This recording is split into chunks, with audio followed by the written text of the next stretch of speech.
What can we expect from the Internet of Things in 2015? According to Sanjay Ravi of Microsoft, 2015 is the year that the Internet of Things will become the Internet of your things. It won't just be about creating data, but about leveraging that data into meaningful information.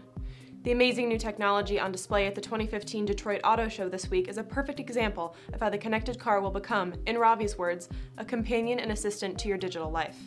And while interconnected and automated consumer devices are a blast, even bigger changes are happening through the industrial IoT. According to GE's recent article, The Future of Big Data Beyond the Internet of Things, the difference between the Internet of Things and the Industrial Internet of Things is that IoT connects devices to people and Industrial IoT connects machines. The Industrial Internet of Things spans industries that represent 62% of the GDP among G20 nations, according to Accenture's report, Driving Unconventional Growth Through the Industrial Internet of Things. In fact, GE alone is currently using the industrial internet to power railroads, pipelines, power grids, and subsea wells. Bart Fisher, managing director with Accenture Electronics and High Tech, has a few tips for taking advantage of the industrial internet. He points to introducing products to market faster, embracing digitization, and pursuing alliances with other companies to access a broader ecosystem. According to results from the software of the Internet of Things Developer Survey released by Embarcadero Technologies, 2015 will be a big year for developing business solutions with integrated things, including smart sensors and controls. The survey finds that the majority, 84%, of software developers are building IoT solutions in 2015 that will target business markets like manufacturing. The Embarcadero survey, conducted by Dimensional Research, reveals that 77% of development teams will have IoT solutions in active development in 2015, with almost half anticipating application by the end of the year. This is compared to only 12% in 2014.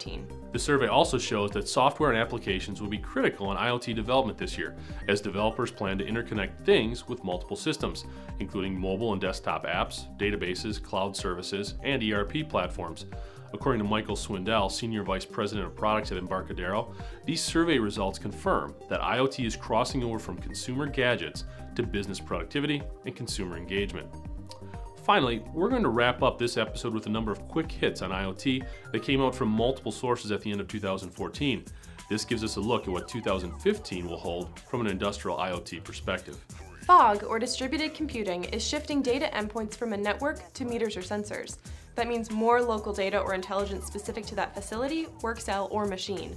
The benefits to this approach include reduced network load, quicker response times, less energy consumption, and, you guessed it, more security access to sensitive data.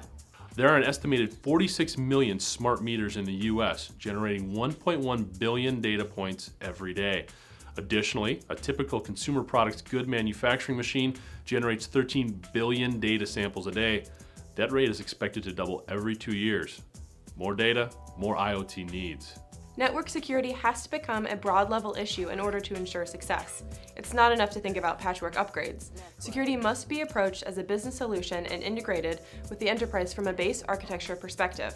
Speaking of security, it's also getting placed closer to the edges of an enterprise, not just protecting core assets or intellectual property, but discouraging access from all data entry and endpoints. Enterprises need to avoid the security by obscurity approach.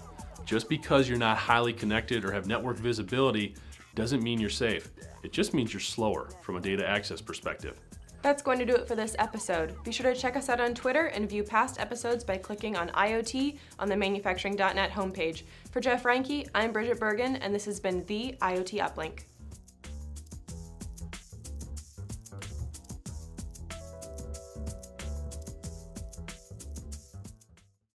Hi, my name is Jeff Reinke. I'm the Editorial Director of Advantage Business Media's Manufacturing Group and your host for our latest exclusive video series, the IoT Uplink.